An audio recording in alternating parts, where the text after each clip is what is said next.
transition, because death has a final connotation to it, whereas it's a transition because that's just a change, from one state. It goes from one state or to another, or one condition. To be born in the physical body is the spirit dying into another form, transiting into another form of life.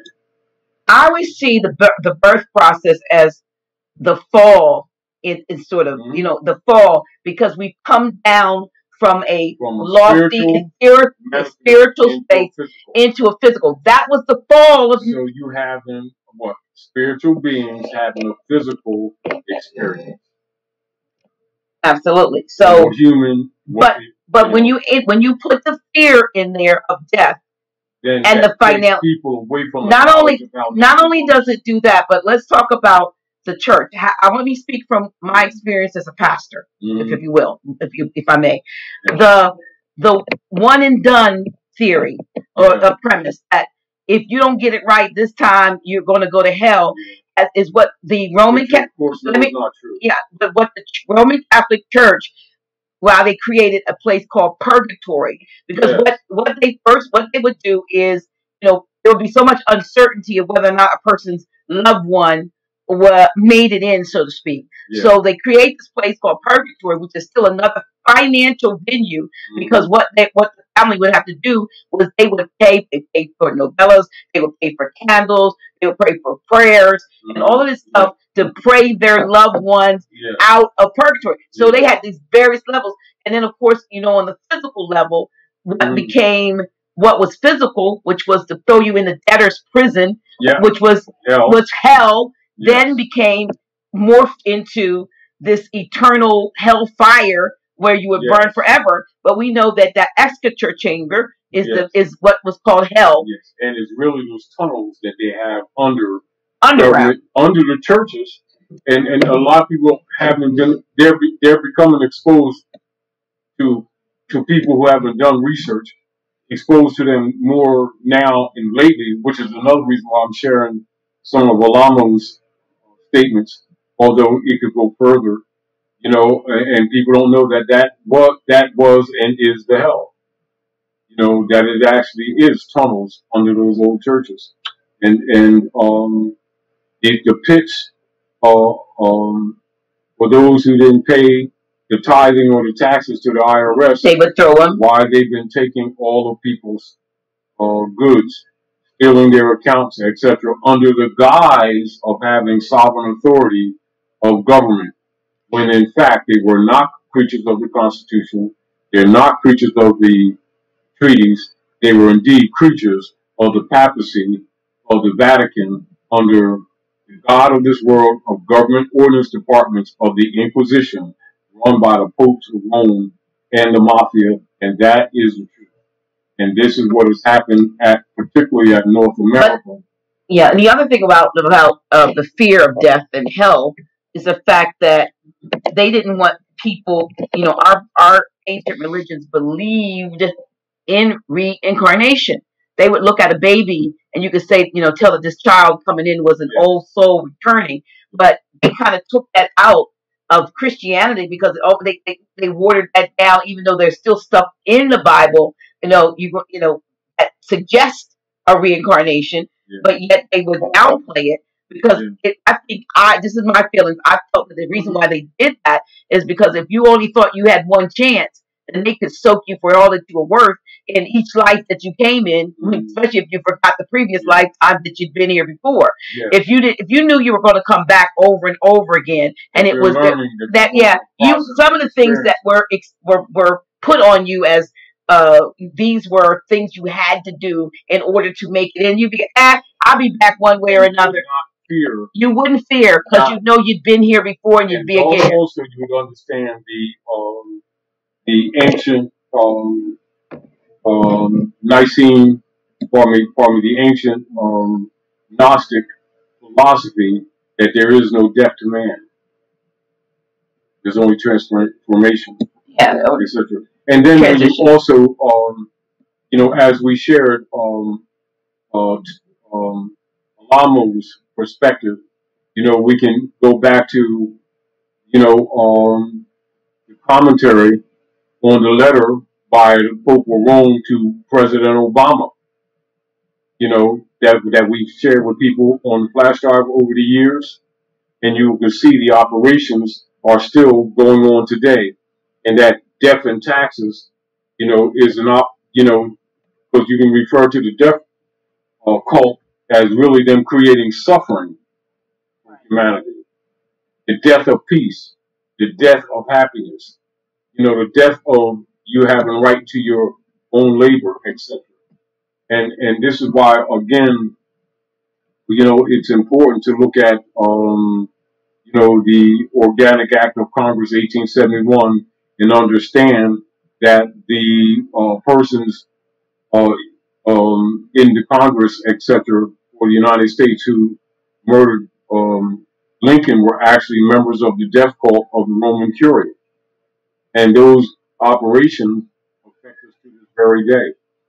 So again, let's look at some commentary on the letter from Pope Francis to Barack H. Obama, which is more in contemporary times, that's in harmony with the things that were said by Obama. Now, the original de jure Constitution and the government for the United States of America, that's a small U, and that is the political platform of government that come out of its republic form via, the Treaty of Peace and Friendship between Morocco and the hybrid Europeans, etc., and the original United States, etc., at North America. And that government at North America, having a republican form of government, was set forth and established at Article 4, Section 4 of the Constitution. And as you know, that Constitution was adopted from Annecy Confederation of Moors at the north. And the treaties and the Constitution stands as a supreme law of the land. Now, that organic Constitution to which these German tribes, hybrid tribes, were obligated, that was altered in acts of misprision, and was secretly overthrown and converted into a foreign, privately owned, and deemed for profit corporation in the year 1871. And for those of you who are sharing with us tonight at the House of Reawakening Minds, you do research on the Act of Congress 1871. Thank you. That's mine. Give me. I wanted you. I want some of that. But I want you to see what it says. Yes, 1871. Yeah. That's sparkling water, right? That's the water from the spring that they brought. Isn't that interesting? Yeah, that there is synchronicity. Synchronicity. Yeah. Since 1871. 1871. Yeah. On the bottle cap. Now, that Act of Congress of 1871 was an act of misprision and the foreign feudal law entity, which was born of treason, was filed as the United States Corporation Company, which is now commonly referred to as the U.S. democracy. That's important for people to know that. And so, by them not knowing that corporate platform is actually the Roman Curia operations of the Jesuit order of the Inquisition. And it's interesting how you can even give people copies of the corporation papers for the United States Corporation, but they have been brain trained into thinking that the United States U.S. democracy is the physical aggregate body politic country, which it was not and is not, and actually belongs to the Vatican. And it's really interesting how, while all of that is documented, how difficult it is to get people to do the research and to look at this information on their own and change their state of mind. They recognize that taxes are not inevitable and that they actually never apply to them. That's probably what a lot of people are wondering. So if they do not apply to us, how do we avoid them, circumvent them, get out of, not be entangled with? Get out from under her. But how? Talking jurisdiction. Oh, Now, okay. so now you got to look at what we talked about before, um, linguistic capital, which is where they use the capital letters writing people's names, which the people don't know, and grammar designates them as a corpse or the dead. And then, of course, the vampire lives off the blood of the dead. And this is another expression in the rituals that they use of sacrificing actual human bodies and drinking their blood, where they do the ritual of the cracker, and then they say the wine represents the blood. Communion. Actually, Communion. yes, communion. You know, and most people never suspected that this was actually a ritual of their actual Human sacrifice, yeah, of torturing humans, etc. But again, you know, again, not knowing that the government agencies that they've been calling government were actually subdivisionals of the Vatican. So you can see why almost every time the so-called city councils and legislators uh, for the United States or their subdivisional states of entities, every time they make a legislation, it's always a tax attack against the people. And it hasn't dawned on the people that these people were vampiring them. They were never serving the people. They're serving themselves under the Inquisition. And the IRS is their collection arm. And the fact that people thought that the IRS is some recent thing that, you know, that was set up, you know, during the 1913 operations of Woodrow Wilson administration counter Nubu Ali's establishment of the old Canaanite temple to restore the estates of the Moors, particularly in North America, and then to the world. And much of that will be expressed in the divine warning by the prophet to the nations, you know, to wake the people up. And that was one of the major organizational countermeasures to the Inquisition operations of the Popes of Rome and the IRS, which is used even to this day to impoverish the people and to steal their resources and their labors. And of course, people would join labor unions not knowing that the labor unions were actually part of the Vatican. And so you can see over the years how the labor unions have actually betrayed the workers and actually been used against the workers, the workers not knowing that the leaders of these unions were actually in corporate bed with the corporations, and all of them were designed to drain the resources of the people in the name of helping the people.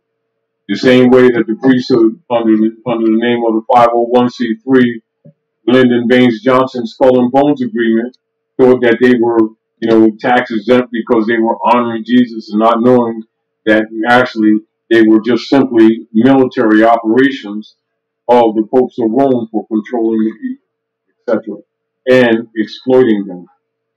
It's really interesting, and so much of the confusion that people have in relationship to what they thought religion was is in itself an important aspect of study for helping to redeem humanity.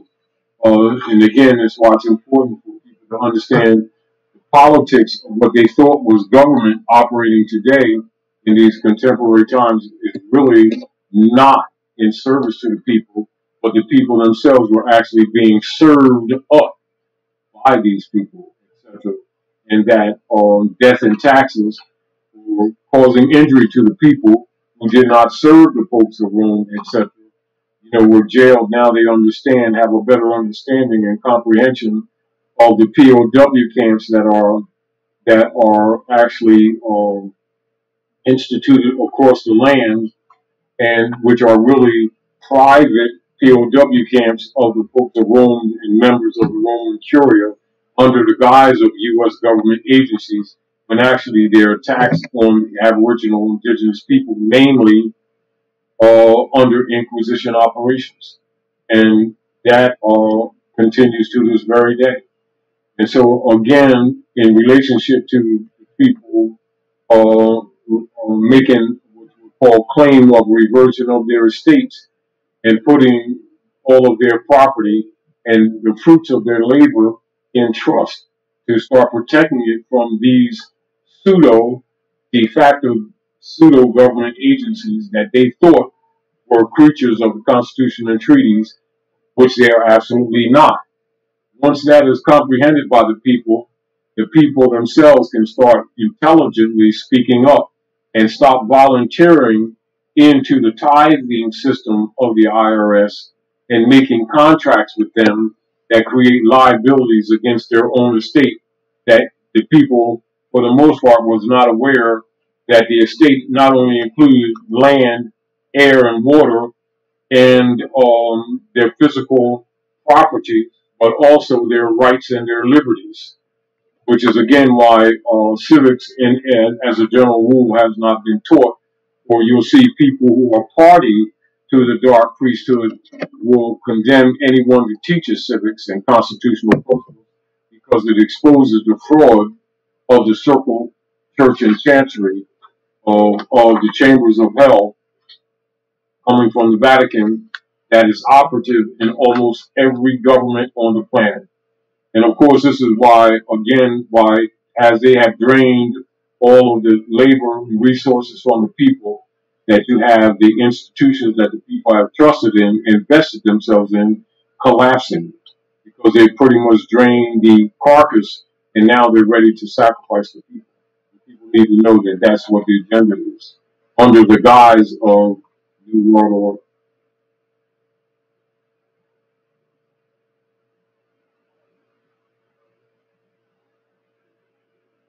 And so, again, just like when you see the letter, when the letter from Pope Francis to Barack H. Obama, they'll close out. I'll read the first paragraph and the last paragraph of the letter. And those of you who've been sharing with us in the House of Reawakening Minds, you'll find this letter from Pope Francis to Barack H. Obama. You'll find it on your flash drive. And so I'll share the first paragraph and the last paragraph. Pope Francis sends Obama powerful letter via attorney, July the 4th, 2014. Civil orders, July the 4th, 2014. This letter is issued to all members of the domestic police forces, the U.S. Marshal Service, the Provost Marshal, members of the American Bar Association, and the American Armed Services. And these organic American states of the Union, known as the United States of America, Major, exercising plenary civil power upon the land, hereby appoint General Carter F. Ham to lead and command the Grand Army of the Republic, with the acronym GAR, and its successors under the guidance of the Joint Chiefs of Staff with their full support. Now I'm going to read the last paragraph to this letter. And again, those of you who are sharing with us on the House of Reawakening Minds can refer to your flash drive and get the letter in full. And you'll see how this relates to Alamo's statements and also the historical facts that we've been sharing with you all over the years, etc. But this would give you insight into the concepts and the misinformation platforms that have been presented in the social fabric lately. All legal fiction entities, however structured and named after the American states and the American state citizens, are returned to them and their control free and clear of any debt, promise, encumbrance, or obligation alleged against them as a result of false claims made in their behalf, quote unquote, by officers of the United States of America Incorporated and the United States Incorporated, all capital letters, or by any foreign officials operating the United States of America minor or the United Nations city-state falsely claiming to, quote unquote, represent them or to have jurisdiction over them. We note that the current circumstance is in part the result of criminal acts engaged in 150 years ago, which resulted in the commercial enslavement of African Americans who were summarily claimed as chattels backing U.S. government debt in wake of the Civil War. And despite every act of abolition and declaration of prohibition against both peonage and slavery, it has been the policy of the U.S. government to enslave its citizens and to operate as a rogue state among the nations of the world. And instead of freeing African Americans, the sum total result of the Civil War was to vastly expand public sector ownership of slaves, giving rise to the outrageous and improper claims that have been made against the American states and the American state citizens that we are dealing with today. It is uniquely fitting that the Grand Army of the Republic is recalled to settle this circumstance in favor of the people. Attachments: Civil Orders, Anna Maria Wilhelmina, Hanna Sophia Ritzinger von Ritzenstein von Letlow Verbeck, private attorney in service to His Holiness Pope Francis. Documents: The United States isn't a country, it is a corporation, the hidden Vatican Crown Empire. This is included in the letter sent to Barack H. Obama. And you will find this letter on your flash drive that most of you have gotten from Dr. Naila from the House of Reawakening Minds. And you can read it in full yourself and see it in harmony